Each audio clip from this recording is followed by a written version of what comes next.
Lepo pozdravljeni, tudi na božični večer vas peljemo v posebne ambiente. Ko gre leto k koncu, si ljudje včasih zaželimo kakšnih novih začetkov. Bolj ko je ta začetek drzen, več poguma terja. Ustvarjalci, ki smo jih v tem letu predstavili, so dober primer, ko se pogum povrne. Številni so namreč ne le stopili, temveč kar skočili iz svoje cone udobja.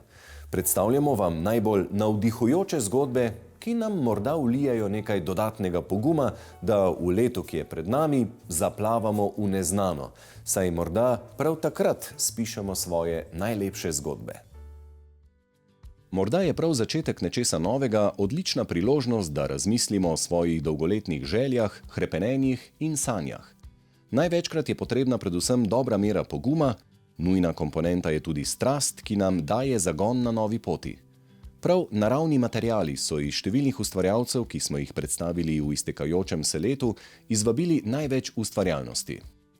Ljubezen do ustvarjanja oblikovalko keramike spremlja že od otroških let, ko je v družbi babice oblikovala figurice iz najrazličnejših materialov, od gline in zemlje do plastelina.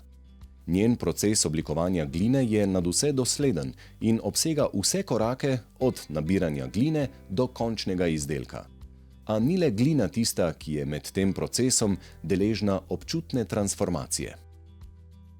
Včasih se jaz v bistvu kar učim od gline in mogoče to prenesem tudi na odnose, na komunikacijo z ljudmi.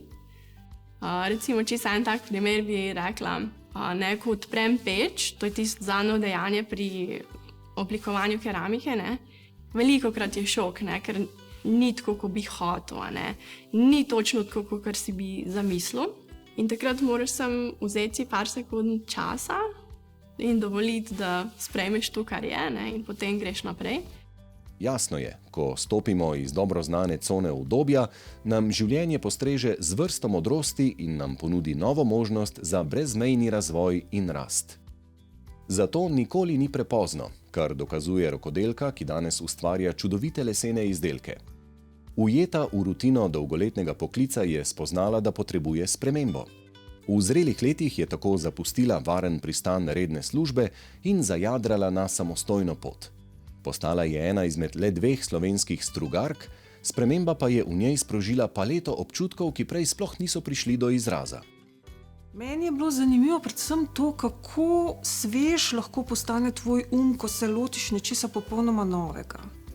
Ker ko delaš stvari, ki jih vedno delaš, nekako tudi možgani se dajo na 70% pa 50% in delajo. Tako pa, ko se lotiš nečesa novega, pa te še malo strah zraven, imaš ta adrenalin in nadoma sem gotovila, da se učim stvari spet tako, kot sem se jih mogoče, v srednji šoli ali pa v obdobju študija bila sposobna naučiti.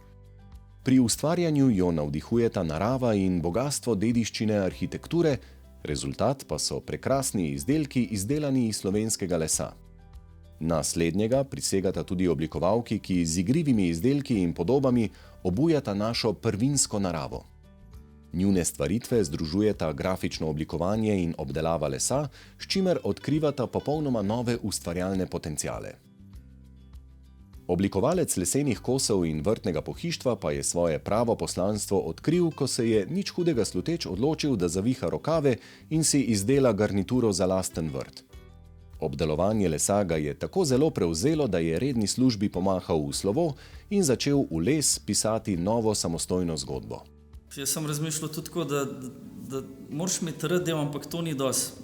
Moraš tudi ugotoviti, zakaj si rojen.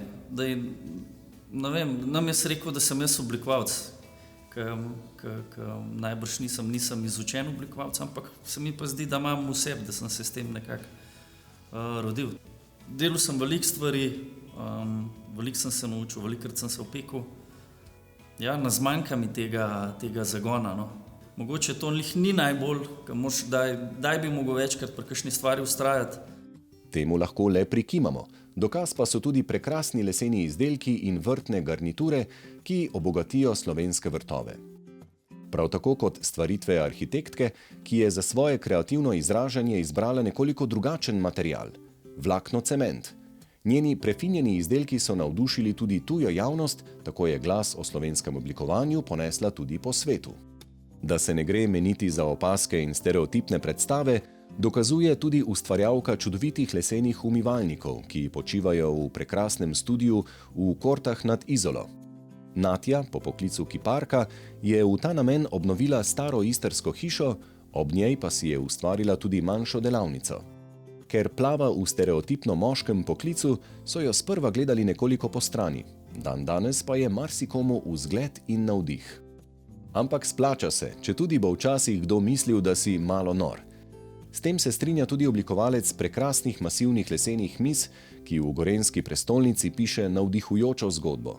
Že ko je delal v pisarni, ga je vleklo k naravi, krokodelstvu, katerega rezultati so bolj živi od številk. In potem je prišlo do enega tacga trenutka, ko sem rekel, ok, takole naprej ne gre več, ni šans. In potem sta bile samo dve opcije, ali grem čist drugo pot, ali pa si postavljam to vprašanje, a bom res tukaj še ostal na tem delovnem mestu še nadaljnjih 30 let. Šel sem na banko, vzel sem kredit, kredit je bil odobren, naslednji dan sem pa v bistvu dal odpoved. Kar malo poguma je tole bila, ne? Bila je taka drzna odločitev, ampak to je bila odločitev, ki sem jo mogel sprejeti, ker če jo ne bi sprejel, bi me žrl po mojem do cel življenje. Odločitev je torej vaša.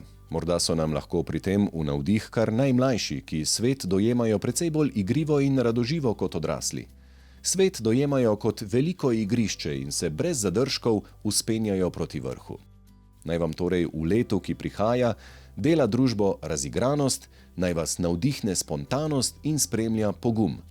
Pa srečno in ustvarjalno ter domišljije polno leto 2023.